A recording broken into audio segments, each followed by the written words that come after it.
Okay, so this is my second video on how to put on decals. This is really I'm going to use a little larger decal to make it maybe a little easier to see on the video. So again, you get your decal sheet, you cut out the design. You can cut it out rough at first and then cut a little closer if you want. And in this video, I'm going to put it on a very smooth surface to show you that you don't even really need microset and microsaw. You really only need that stuff if you're using you're putting the decal on a very rough surface or a contoured surface where you need the decal to bend more. I'm going to put it on my test lamp here, where you can see I've put a Hydra decal in the past when I was testing that. So I've got that cut out. If this was contoured or textured, now I would apply some microset to it probably. And in my little bowl of water here, I'm going to put this in. This is a little bit bigger decal, so you might want to put it in for, make sure it gets wet, because it's going to take a little bit more moisture to soak through. The small decals, you literally dip them in, pull them out. Don't let them sit in the water, because it will wash the glue away. But you just pull it out, just wait a few seconds, let it sit. You can set it down. You don't have to hold it if you don't want it.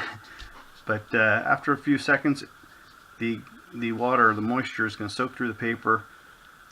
Let the glue get the glue wet, and it will let it go from the backing.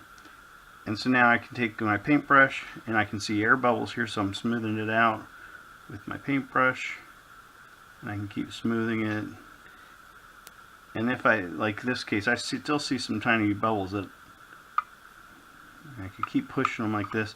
You can also, would be also when you might want to say, okay, well, I'll put a little microset or microsaw on there, and that'll help help me smooth it out and without ripping the decal.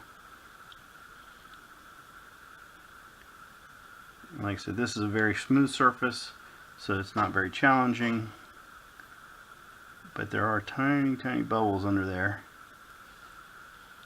If you ever see the decal, the clear part of the decal turning, looking silver or gray after it dries, that's because microscopic air bubbles have been trapped underneath the decal, and that's what you're seeing.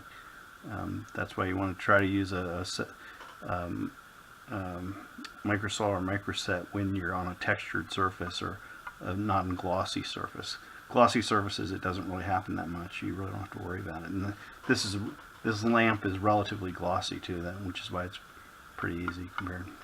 Anyway, that's about it. So it's on there. If I want to make that permanent, just spray it with a gloss coat or a dull coat, clear lacquer that's going to go on top of it and protect it once it's dry, and it would be pretty much permanent at that point.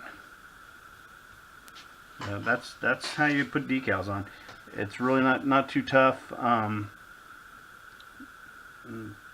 That's about it.